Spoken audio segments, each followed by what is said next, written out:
ছাত্ৰ সন্থাৰ সভাপতি অৰুণ ৰয় ডাঙৰীয়া, আমাৰ মাজত উপস্থিত গোলকগঞ্জ সমষ্টিৰ সন্মানীয় বিধায়ক অশ্বিনী ৰয় সৰকাৰ ডাঙৰীয়া, বিলাসীপাৰা সমষ্টিৰ সন্মানীয় বিধায়ক অশোক সিংঘি ডাঙৰীয়া, আমাৰ মাজত উপস্থিত পৰ্যটন উন্নয়ন নিগমৰ অধ্যক্ষ জয়ন্ত মল্ল বৰুৱা ডাঙৰীয়া, ৰাজ্যসভাৰ প্ৰাক্তন সংসদ বিশ্বজিৎ দৈমাৰী ডাঙৰীয়া, নিৰ্দিষ্ট বক্তাৰ আসন গ্ৰহণ কৰা ৰত্নপীঠ কলেজৰ প্ৰাক্তন অধ্যক্ষ তৰণীকান্ত ৰয় ডাঙৰীয়া, আমাৰ মাজত উপস্থিত সদৌ কোচ ৰাজবংশী সাহিত্য সভাৰ সভাপতি ডক্টৰ দ্বিজেন্দ্ৰনাথ ভকত ডাঙৰীয়া, সাধাৰণ সম্পাদক কমল ৰয় ডাঙৰীয়া, কোচ ৰাজবংশী সন্মিলনীৰ সাধাৰণ সম্পাদক ৰঞ্জিত ৰায় ডাঙৰীয়া, উপদেষ্টা প্ৰদীপ ৰয় ডাঙৰীয়া আৰু আজিৰ সভাত উপস্থিত বিশিষ্ট ব্যক্তিসকল, আই মাতৃসকল, দেউতাসকল আৰু যুৱক যুৱতী বন্ধু বান্ধৱীসকল, আজিৰ দিনটো কোচ ৰাজবংশী জাতিটোৰ বাবে এটা অতিকে পবিত্ৰ, মংগলময় আৰু আত্মত্যাগৰ দিন। এই 2001 চনৰ 7 জানুৱাৰী দিনাখনেই কোচ ৰাজবংশী জাতিটোৰ উন্নয়নৰ সপোন বুকুত বান্ধি সঞ্জীৱ ৰায়ে প্ৰাণ আহুতি দিছিল আৰু তেখেতৰ এই প্ৰাণ আহুতিৰ পবিত্ৰ দিনটোত, আত্মত্যাগৰ পবিত্ৰ দিনটোত আমি কোচ ৰাজবংশী সম্প্ৰদায়ৰ লগতে সমগ্ৰ অসমীয়া জাতিয়ে তেখেতসকলৰ অৱদান সোঁৱৰণ কৰি আমি 7 জানুৱাৰী দিনটো উদযাপন কৰি আহিছোঁ। আমাৰ কোচ ৰাজবংশীৰ সকলৰ এই জাতীয় সংগ্ৰামখনত বীৰেশ্বৰ ৰায়, দীপক ৰায়কে ধৰি কেইবাজনো বীৰ শ্বহীদে প্ৰাণ আহুতি দিছিল। মই ভাবোঁ যে তেখেতসকলৰ আত্মবলিদানে কোচ ৰাজবংশী জাতিটোক, বিশেষকৈ সমগ্ৰ অসমীয়া জাতিটোক আগবাঢ়ি যাবৰ বাবে প্ৰেৰণা দিব। আজিৰ এই দিনটোত আমি দুটা কথা মনত ৰাখিব লাগিব যে এটা জাতি যদি বিশ্বৰ দৰবাৰত থিয় হ'ব লাগে, কোনোবা এটা পৰ্যায়লৈকে আন্দোলনৰ ভূমিকা থাকিব, কোনোবা এটা পৰ্যায়লৈকে দল সংগঠন ৰাজনীতিৰ ভূমিকা থাকিব, কিন্তু এটা জাতি যদি বিশ্বৰ দৰবাৰত জিলিকি থাকিব লাগে, সেই জাতিটোৰ মাজত জ্ঞান আৰু প্ৰজ্ঞাৰ পোহৰ পৰিব লাগিব। শিক্ষা আৰু সংস্কৃতিৰ জৰিয়তে জাতিটোৱে বিশ্বৰ দৰবাৰত নিজক পৰিচয় দিব লাগিব। মই আমাৰ কোচ ৰাজবংশীৰ যুৱক যুৱতীসকলক, মোৰ মৰমৰ ছাত্ৰ ছাত্ৰীসকলক আহ্বান জনাম যে জাতিটোক যদি আমি বিশ্বৰ দৰবাৰত প্ৰতিষ্ঠা কৰিব লাগে আৰু যি ধৰণে নৰনাৰায়ণ চিলাৰায়, বিশ্ব মহাবীৰ চিলাৰায়ে কোচ ৰাজবংশী জাতিসত্তাক বিশ্বৰ বুকুত প্ৰতিষ্ঠা কৰিছিল, আজিৰ আধুনিক যুগতো আমি যদি এই জাতিসত্তাক আকৌ এবাৰ বিশ্বৰ দৰবাৰত প্ৰতিষ্ঠা কৰিব লাগে, তেনেহ'লে আমাৰ এই জাতিটোৱে শিক্ষা আৰু সংস্কৃতিৰ যজ্ঞৰ নিজক আহুতি দিবলৈ প্ৰস্তুত হ'ব লাগিব। আজি আমাৰ ৰত্নপীঠ কলেজৰ প্ৰাক্তন অধ্যক্ষ আৰু এই কোচ ৰাজবংশী জাতি সত্তাৰ এগৰাকী অতিকে উচ্চ মানদণ্ডৰ শিক্ষাবিদ তৰণীকান্ত ৰায় ডাঙৰীয়াই যি ধৰণে আমাক কৈছে যে কমতাপুৰ আমি ৰাজ্যই পাওঁ বা কমতাপুৰ স্বায়ত্তশাসিত পৰিষদেই পাওঁ বা আমি অনুসূচিত জনজাতিয়ে হওঁ, এই সকলোবোৰৰে মূল্য নাথাকিব যদি আমাৰ জাতিটোৰ মাজত জ্ঞান আৰু প্ৰজ্ঞাৰ নতুন পোহৰ আমি যদি বিয়পাব নোৱাৰো। মই আজিৰ দিনটোত কোচ ৰাজবংশী ছাত্ৰ সন্থা বিশেষকৈ আমাৰ সকলোৰে উদীয়মান নেতা গকুল বৰ্মন ডাঙৰীয়া আৰু তেখেতসকলৰ সতীৰ্থসকলক মই আহ্বান জনাম যাতে এই পবিত্ৰ দিনটোত আমি সংকল্প লওঁ যাতে আমাৰ এই জাতিটোক শিক্ষা সংস্কৃতিৰ পোহৰেৰে আমি বিকশাই তুলিব পাৰোঁ। আজি আমি সকলোৱে স্বীকাৰ কৰোঁ যে এটা সময়ত পশ্চিমবংগ অবিভক্ত গোৱালপাৰা জিলা, কামৰূপ জিলা আৰু এক অৰ্থাৎ ক'ব গ'লে অসম, বাংলাদেশ, পশ্চিমবংগৰ এই বৃহত্তৰ ভূমিখণ্ডৰ ওপৰত মহাৰাজ নৰনাৰায়ণ আৰু বিশ্ব মহাবীৰ চিলাৰায়ে শাসন কৰিছিল। অসমীয়া জাতিসত্তাৰ প্ৰাণ প্ৰতিষ্ঠাতা মহাপুৰুষ শ্ৰীমন্ত শংকৰদেৱ এই নৰনাৰায়ণৰ ৰাজ আতিথ্যতেই আতিথ্য গ্ৰহণ কৰি অসমীয়া সংস্কৃতিৰ বুকুলৈ নৱজাগৰণ আনিছিলে। মহাৰাজ নৰনাৰায়ণৰ আগ্ৰহত মহাপুৰুষ শ্ৰীমন্ত শংকৰদেৱে নিৰ্মাণ কৰা বৃন্দাবনী বস্ত্ৰ চোৱাৰ মোৰ সৌভাগ্য হৈছিল। মই বৃন্দাবনী বস্ত্ৰ চোৱাৰ পিছত মই দুইটা কথাত অতিকে বিস্মিত হৈছিলোঁ যে মহাপুৰুষ শ্ৰীমন্ত শংকৰদেৱৰ যি প্ৰতিভা, অবিস্মৰণীয় প্ৰতিভা আৰু মহাৰাজ নৰনাৰায়ণৰ কলা সংস্কৃতিৰ প্ৰতি থকা অদ্ভুত আকৰ্ষণ। আজি আমি যদি দেখা পাওঁ যে সনাতন ধৰ্মৰ যি প্ৰচাৰ, সনাতন ধৰ্মৰ যি ভাৰতবৰ্ষৰ এক বিশাল ঐতিহ্য, সেই ঐতিহ্যক মহাৰাজ নৰনাৰায়ণে তেওঁৰ ৰাজসভাত প্ৰাণ দিছিল, তেওঁৰ ৰাজত্বত প্ৰাণ দিছিল আৰু আজি অসমৰ আধ্যাত্মিক জগতখনক আমাক সকলোকে পোহৰাই ৰখা মা কামাখ্যাৰ মন্দিৰটো মহাৰাজ নৰনাৰায়ণৰ বৰঙণি সকলোৱে আমি স্বীকাৰ কৰোঁ। এক প্ৰকাৰ ক'বলৈ গ'লে আমাৰ জাতিসত্তাই আজি যদি প্ৰাণ পাইছে তেতিয়াহ'লে কুমাৰ ভাস্কৰ বৰ্মা, লাচিত বৰফুকন, বিশ্ব মহাবীৰ চিলাৰায় এইসকলৰ জাউতিযুগীয়া বৰঙণি, সাহস, বীৰত্ব আৰু অক্লান্ত দেশপ্ৰেমৰ বাবে আজি আমাৰ জাতিটোৱে বিশ্বৰ দৰবাৰত প্ৰতিষ্ঠা হ'বলৈ সক্ষম হৈছিল। কিন্তু আজি আমি দুৰ্ভাগ্যবশতঃ বুৰঞ্জীৰ এই প্ৰবল প্ৰসিদ্ধ, প্ৰবল শক্তিশালী এই জাতি আজি আমি সামাজিক, অৰ্থনৈতিক আৰু ৰাজনৈতিক কাৰণত আজি আমি পিছুৱাই গৈ আছো। অবিভক্ত গোৱালপাৰা জিলাৰ কোচ ৰাজবংশীসকলে সামাজিক, ৰাজনৈতিক আগ্ৰাসনৰ ফলত আজি নিজৰ মাটি হেৰুৱাইছে, সংস্কৃতি হেৰুৱাইছে আৰু নিজৰ পৰিচয় ক্ৰমাৎ হেৰুৱাই গৈ আছে।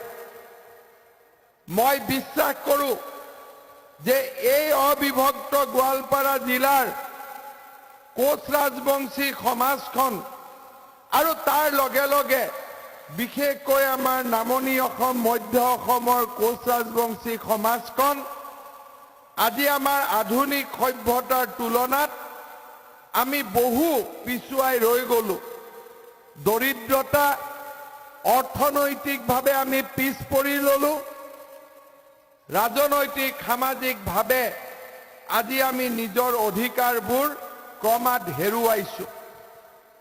কোচ ৰাজবংশীৰ জনজাতিকৰণে হওক বা কমতাপুৰ ৰাজ্যৰ সপোন লৈ আজি আমাৰ যুৱক যুৱতীসকলে যি দীঘলীয়া সংগ্ৰাম কৰিলে, সেই দীঘলীয়া সংগ্ৰামে এই জাতিসত্তাটোক নতুন ৰূপত প্ৰাণ দিবলৈ, এই জাতিসত্তাৰ ভিতৰত কোচ ৰাজবংশী জাতিসত্তাৰ ভিতৰত এক নতুন আত্মবিশ্বাসৰ পৰিচয় দিয়ে। মই ভাবো আমি এটা সিদ্ধান্ত লৈছিলো, যেতিয়া যোৱা 2020 চনত বিশেষকৈ কা আন্দোলনৰ সময়ত কোচ ৰাজবংশীৰ জাতীয় সংগঠনবিলাকৰ লগত যেতিয়া আমাৰ আলোচনা হৈছিলে, তেতিয়া তেখেতসকলে দাবী নকৰাকৈ সেই বৈঠকসমূহত মই প্ৰস্তাৱ দিছিলো যে অবিভক্ত গোৱালপাৰা জিলাত ভৱিষ্যতে আৰু আগুৱাই যাম, আমাক এখন স্বায়ত্তশাসিত পৰিষদ লাগে আৰু তাৰ নাম আমি কমতাপুৰ ৰাখিব লাগে। কাৰণ কমতাপুৰে কোচ ৰাজবংশীৰ বীৰত্ব, শৌৰ্য আৰু সাহসৰ প্ৰতীক। আৰু এই কোচ ৰাজবংশীৰ অকল বীৰত্ব সাহসৰ প্ৰতীক নহয়, আমাৰ অসমীয়া জাতীয় ঐক্যৰ প্ৰতীক, আমাৰ সাহসৰ প্ৰতীক। মই আপোনালোকক বিশ্বাস দিয়াব খোজো যে বড়োলেণ্ড স্বায়ত্তশাসিত পৰিষদ আজি যি ধৰণে আগুৱাই গৈছে, তাতকৈ কোনো গুণে কম নোহোৱাকৈ এই কমতাপুৰ স্বায়ত্তশাসিত পৰিষদকো আগুৱাই লৈ যোৱাৰ দায়িত্ব আমি আমাৰ চৰকাৰখনে গ্ৰহণ কৰিছে। আজিৰ এই সভাত কোচ ৰাজবংশী বুদ্ধিজীৱীসকল উপস্থিত আছে। কোচ ৰাজবংশীসকলৰ যেতিয়া জনজাতিকৰণৰ প্ৰথম ব্যৱস্থা মুখ্যমন্ত্ৰী হিতেশ্বৰ শইকীয়াৰ আমোলত কৰা হৈছিল, সেই সময়ৰ কোচ ৰাজবংশী সন্মিলনীৰ লগত তেতিয়া মোৰ ৰাজনৈতিক পথাৰখনত মোৰ যাত্ৰা আৰম্ভ হৈছিল। সেই সময়ত মই তেখেতসকলৰ লগত অতি ঘনিষ্ঠভাৱে জড়িত হৈ আছিলো। গোপাল সিং ৰয় ডাঙৰীয়াকে আদি কৰি বহু কেইজন ব্যক্তিৰ লগত মোৰ ব্যক্তিগত সম্পৰ্ক আছিল। মই এটা বস্তু স্পষ্টভাৱে ক'ব খোজো যে আজি আমি জাতিটো বহুত আগুৱাই গলোহেঁতেন যদি আমাৰ মাজত একতাৰ অভাৱ নহলহেঁতেন। আজি যদি কোচ ৰাজবংশী জাতি বিশ্বৰ দৰবাৰত প্ৰতিষ্ঠা হ'ব লাগে, কোচ ৰাজবংশী জাতিৰ মাজত, ইয়াৰ নেতাসকলৰ মাজত একতা হ'বই লাগিব, তাৰ কোনো বিকল্প নাই। আজি কোনোবাই যদি কয় যে কোনোবা আন জাতিয়ে আমাক হিংসা কৰে, কোনোবা আন জাতিয়ে আমাৰ অধিকাৰ আহিব দিয়া নাই, মই আপোনালোকক অত্যন্ত বিনম্ৰতাৰে সৈতে কম যে আমাৰ ভুল বুজাবুজি আৰু আমাৰ সংগঠন নেতাসকলৰ মাজত ভুল বুজাবুজিৰ বাবেই আমাৰ আজিৰ জাতিটো আগুৱাব পৰা নাই। আৰু তাৰ দায়িত্ব আমি বেলেগক দিব নালাগে, আমি তাৰ দায়িত্ব নিজৰ ফালে উভতি চাব লাগে। মই অসমৰ সভাই সমিতিয়ে কওঁ যে গুজৰাট, পশ্চিমবংগক হিংসা নকৰিব। তেওঁলোক আজি যদি বিখ্যাত হৈছে, তেওঁলোক যদি আজি আগুৱাই গৈছে, তেওঁলোকে পঢ়া শুনা কৰি ব্যৱসায় কৰি আগুৱাই গৈছে, বন্দুক বেনত লৈ AK-47 লৈ তেওঁলোক আগুৱাই যোৱা নাই। আজিৰ দিনৰ AK-47 হ'ল কম্পিউটাৰ, আজিৰ দিনৰ গ্ৰেনেড হ'ল কলা সংস্কৃতি।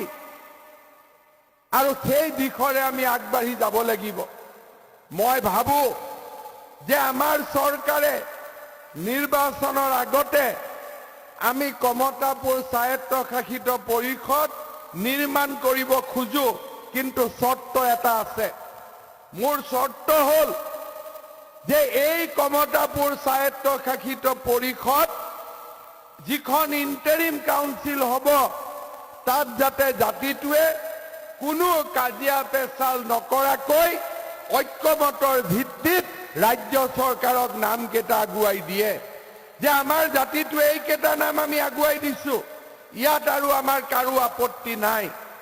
সেই ধৰণৰ পৰিৱেশ এটা নিৰ্মাণ হ'ব লাগে, আৰু তাৰ দায়িত্ব মই আজি গকুল বৰ্মনৰ ওপৰতে মই ন্যস্ত কৰিছো, যাতে গকুল বৰ্মনে আগুৱাই গৈ অলপ কৰবাত জাতি সত্তাৰ কাৰণে 2 ইঞ্চি তলত পৰি হলেও, কৰবাত 2 ইঞ্চি ওপৰত গৈ হলেও আমি জাতিটোক একত্ৰিত কৰি এই জাতি সত্তাটোক পুনৰ এবাৰ মহাৰাজ নৰনাৰায়ণ বিশ্ব মহাবীৰ শিলাৰাই সেই দিনবিলাকলৈকে লৈ যাব লাগিব।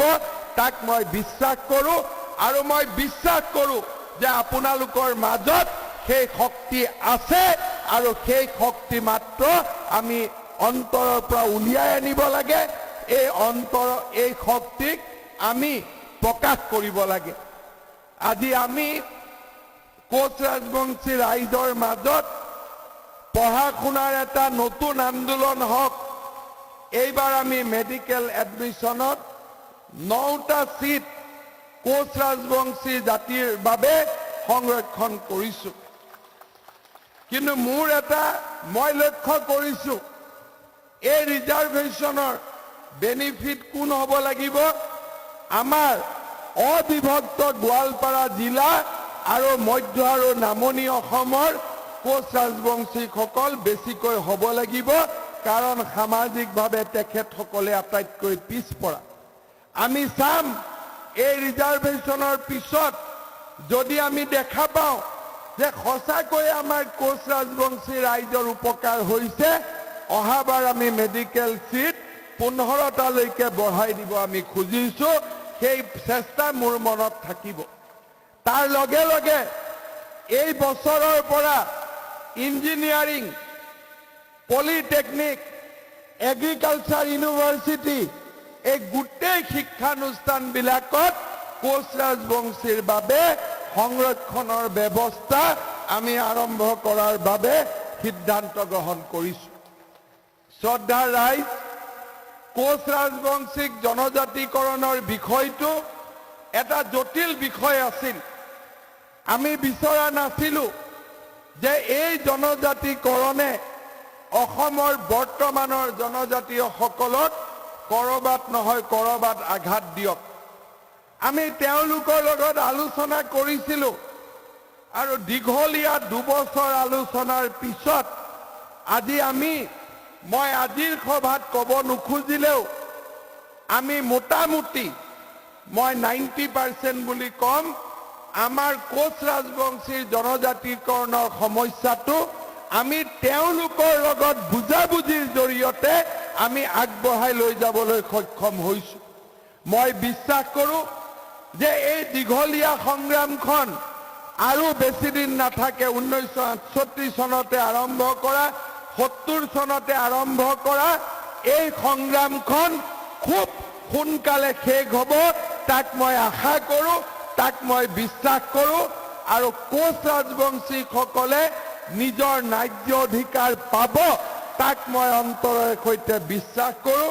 আপোনালোকে মাত্ৰ ধৈৰ্যৰে সৈতে কিমান বছৰ আপোনালোকে ধৈৰ্য ধৰিছে, 68 চনৰ পৰা আজি 2020 চনলৈ আৰু কেইটামান সময়, কেইটামান দিন আপোনালোকে, কেইটামান পল, কেইটামান ক্ষণ আপোনালোকে অপেক্ষা কৰক।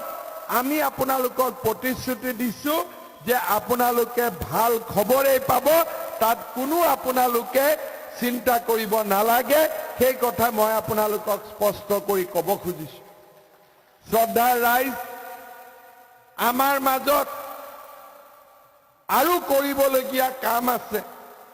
মই আজি আমাৰ আক্ৰাচুক আহ্বান জনাম যে আমাৰ কোচ ৰাজবংশীৰ ছাত্ৰ ছাত্ৰীসকলৰ মাজত ACSৰ প্ৰশিক্ষণ কেন্দ্ৰ, IASৰ প্ৰশিক্ষণ কেন্দ্ৰ আৰু য'ত য'ত বিদ্যালয়সমূহত কি ধৰণে আমি শিক্ষাৰ পৰিৱেশ আগবঢ়াই লৈ যাব পাৰোঁ তাৰ কাৰণে শৈক্ষিক আলোচনা আদি কিছুমান অনুষ্ঠিত কৰি আমাৰ চৰকাৰক সেই বিষয়ে অৱগত কৰোৱাৰ প্ৰয়োজন আছে। আজি মই আপোনালোকক প্ৰতিশ্ৰুতি দিছোঁ যে খুব কম দিনৰ ভিতৰতেই এই গোলকগঞ্জত আমি বিশ্ব মহাবীৰ চিলাৰায় বিশ্ববিদ্যালয়ো আমি প্ৰতিষ্ঠা কৰিম। সেই প্ৰতিশ্ৰুতিও মই আপোনালোকক দিছোঁ। অশ্বিনী ৰায় চৰকাৰ ডাঙৰীয়াই এই অঞ্চলটোৰ উন্নয়নৰ বাবে নিৰন্তৰ কাম কৰি আহিছে। তেখেতে মোক এই বিশ্ববিদ্যালয়খনৰ বিষয়ে জনাইছে আৰু আজি এই সভাত আহোঁতে আমাৰ সাহিত্য সভাকে আদি কৰি সকলো অনুষ্ঠানে এই চিলাৰায় বিশ্ববিদ্যালয়ৰ কথা উল্লেখ কৰিছে। মই আশা কৰোঁ যে খুব কম দিনৰ ভিতৰতে আমি এই দিশত আগবাঢ়ি যাব পাৰিম।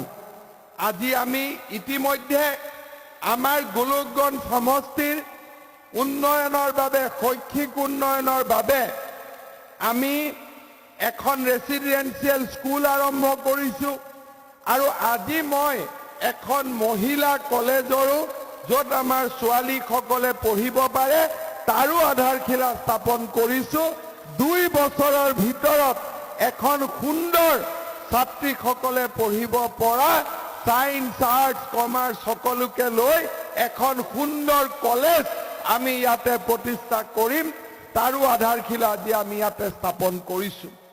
শ্ৰদ্ধা ৰাইজ, আমাৰ প্ৰচেষ্টাত, বিশেষকৈ অশ্বিনী ৰায় চৰকাৰ ডাঙৰীয়াৰ প্ৰচেষ্টাত গোলকগঞ্জত এটা সুন্দৰ ৰাস্তা চাৰিআলিৰ পৰা পাগলাঘাটলৈকে KGT ৰোড আমি 30 কোটি টকা খৰচ কৰি নিৰ্মাণৰ কাম অহা 20-25 দিনৰ ভিতৰত আমি আৰম্ভ কৰিম।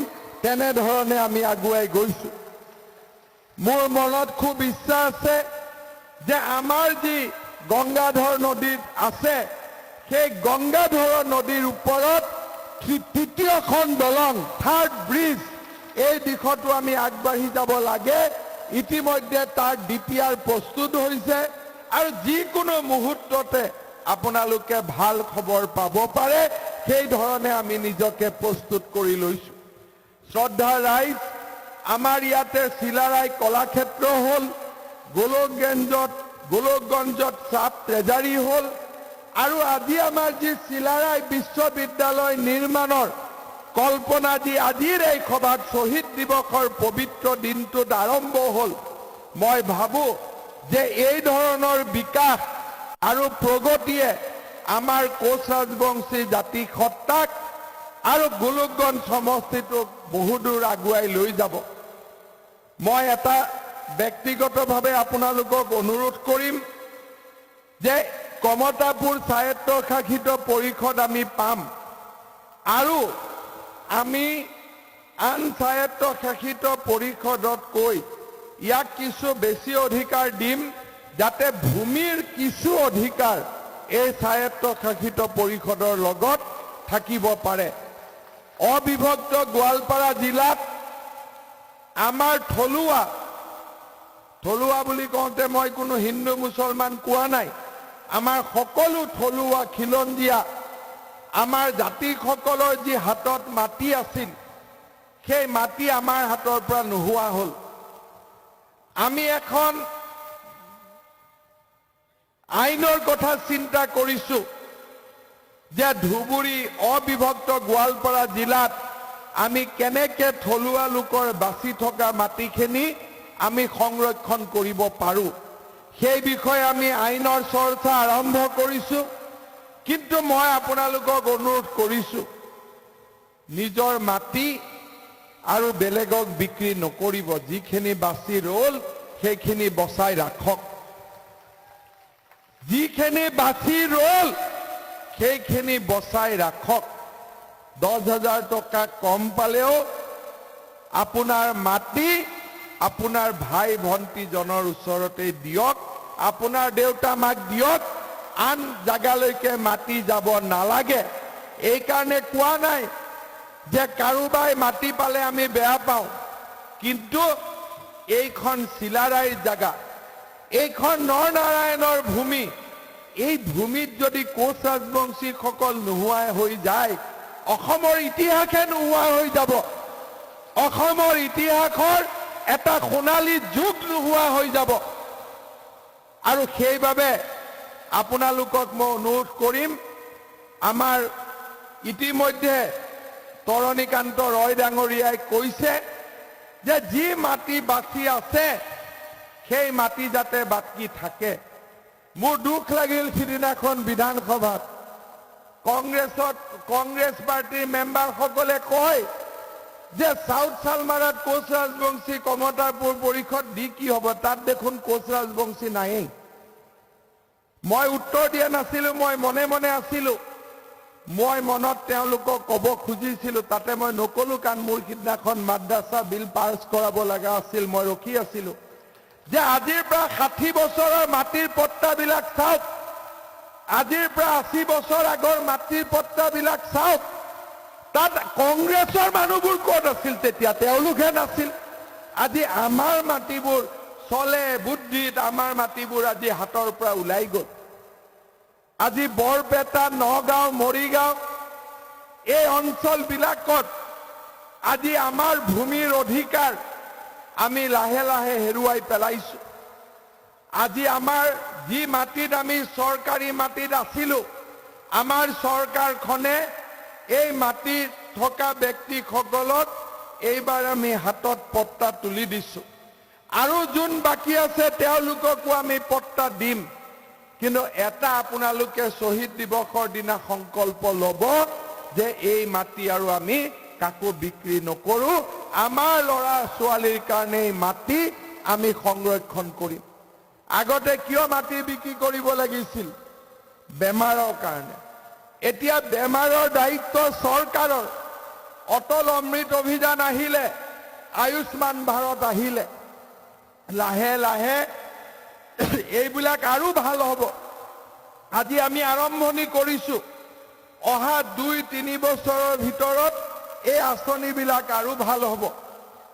ছোৱালীক বিয়া দিবৰ কাৰণে এতিয়া ছোৱালীৰ বিয়াখন ৰেজিষ্টাৰ কৰিলে 40,000 টকা চৰকাৰে দিয়ে। ল'ৰাক পঢ়াবৰ কাৰণে, ছোৱালীক পঢ়াবৰ কাৰণে কলেজৰ এডমিশ্যনো চৰকাৰে বিনামূলীয়াই কৰি দিছে। পঢ়িবৰ কাৰণে কিতাপ লাগে, তাকো বিনামূলীয়া কৰি দিছে। এতিয়া মই ইমানখিনিলৈকে চিন্তা কৰিছো, ল'ৰা ছোৱালী যেতিয়া কলেজলৈকে যাব, প্ৰত্যেক দিনা তেওঁলোকক আমি হাত খৰচ এটাও তেওঁলোকৰ হাতত দিম, যাতে দেউতাক মাকৰ পৰা 1 টকাও কোনে ল'ব নালাগে। কলেজখনত গ'লেতো 100 টকা লাগিব, 50 টকা লাগিব, তাৰো ব্যৱস্থা এতিয়া চৰকাৰে চিন্তা কৰিছে। অৱশ্যে মোক ল'ৰাবিলাকে অলপ বেয়া পাই আছে ছোৱালীবিলাকক স্কুটি দিয়াৰ কাৰণে, কিন্তু মই ভাবি আছো যে মোৰ জন্মৰ পৰা ল'ৰাৰ পিঠিতে মই ছোৱালী উঠা দেখিলো, এতিয়া ছোৱালীৰ পিঠিত অলপ ল'ৰা উঠক। ঠিক আছে নহয়? ইমান দিন ল'ৰাৰ পিঠিত ছোৱালী উঠিলে, এতিয়া ছোৱালীৰ পিঠিত ল'ৰা উঠিব লাগে, তেতিয়াহে আমি সমান হ'ব পাৰিম, হয়নে নহয়? এতিয়া অৰুণোদয় আঁচনিও আহিলে, এইবাৰ আমি 830 টকা দিছো, অহাবাৰ আৰু বাঢ়িব। যিসকলে অৰুণোদয় পোৱা নাই তেওঁলোকৰ বাবেও আমি অৰুণোদয় আঁচনিখন বঢ়াই বঢ়াই লৈ গৈ থাকিম।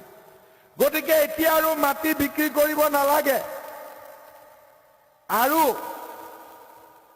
আমি যদি আমাৰ এই ৰখি যোৱা মাটি বাৰীখিনি বিক্ৰী নকৰো, আমি এটা দিন আহিব, সংখ্যাৰে পৃথিৱী কেতিয়াও জয় কৰিব নোৱাৰি।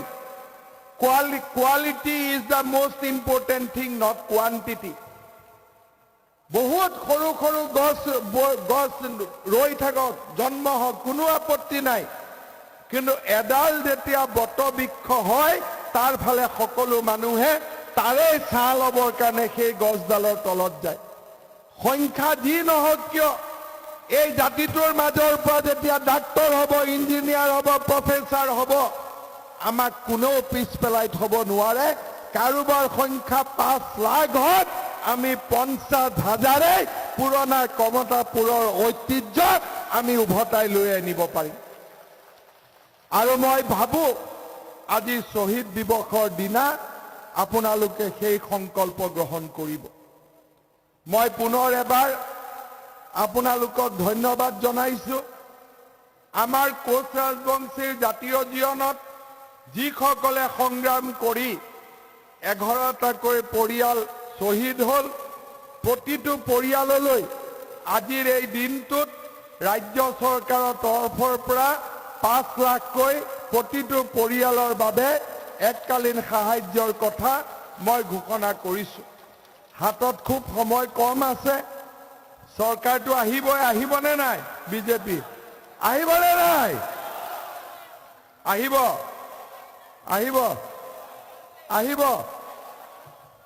ঠিক আছে, আহাটো কনফাৰ্মটো। তেতিয়াহ'লে যিবিলাক কাম বাকী ৰৈ যাব সেইবিলাক কামো আৰু উৎসাহ উদ্দীপনাৰে আমি কৰিম। বিশেষকৈ এই গোটেই কেইটা শ্বহীদ পৰিয়ালৰ ঘৰত আমি একোটাকৈ চৰকাৰী চাকৰিৰ আমি ব্যৱস্থা কৰি দিব লাগিব। সেই সংকল্প আমি মনত ৰাখিম। শ্ৰদ্ধাৰ ৰাইজ, আৰু বিশেষ কথা নকওঁ, চাপত গ্ৰামত চাৰফাংগুৰিত আৰু এখন সভা আছে, তালৈকেও যাম। কিন্তু অহাবাৰ আৰু দুখন নহ'ব দেই, অহাবাৰৰ পৰা এখন হ'ব লাগিব। ঠিক আছে নহয়? হ'বনে নাই? হ'বই, মোৰ বিশ্বাস আছে। আৰু নহ'লে কৰাব লাগিব যেনে তেনে। যে এইখন অৰ্ডাৰ পকেটত আছে জনজাতিকৰণৰ, আগত একত্ৰিত হয় তেতিয়াহে ওলাব। তেতিয়াতো একত্ৰীকৰণ হ'বই লাগিব, হয়নে নহয়? কাৰণ জাতিৰ আগততো কোনো ব্যক্তি নাখাতে, খাটিব নেকি? গতিকে সকলো একত্ৰিত হ'ব লাগিব। যি ধৰণে চিলাৰায় নৰনাৰায়ণে জীৱন কালত কোচ ৰাজত্ব চলাইছিল, তেনেকে আমি কমতাপুৰ চলাব লাগিব। সিদিনাখন মই আমাৰ BTC ইলেকশ্যনৰ আগত কমতাপুৰৰ কাৰণে সংগ্ৰাম কৰি বন্দুক বাৰুদ লোৱা, এতিয়া আত্মসমৰ্পণ কৰা কিছুমান ল'ৰাকো লগ পাইছিলোঁ। মনটো বেয়া লাগে যে ইমানখিনি কষ্ট কৰিছিল। মই ভগৱানক প্ৰাৰ্থনা কৰিম যে সকলোৱে এই জাতিটোৰ যি উত্তৰণৰ আশালৈ বিভিন্ন ৰাস্তাত নামিছিল, সেই সংগ্ৰাম অতি সোনকালে শেষ হ'ব আৰু আমি সকলোৱে পুনৰ এবাৰ বিশ্ব জয় কৰিবলৈ আগুৱাই যাম। বহুত বহুত ধন্যবাদ। ধন্যবাদ থাকিল মাননীয় বিত্তমন্ত্ৰী ডাঙৰীয়ালৈ। ইয়াৰ পিছতে বক্তব্য ৰাখিব সদৌ কোচ ৰাজবংশী সাহিত্য সভাৰ মাননীয় সভাপতি ডক্টৰ দ্বিজেন্দ্ৰ নাথ ভকত ডাঙৰীয়া। গতিকে দ্বিজেন্দ্ৰ নাথ ভকতক বক্তব্য ৰখাৰ কাৰণে আহ্বান কৰিলোঁ।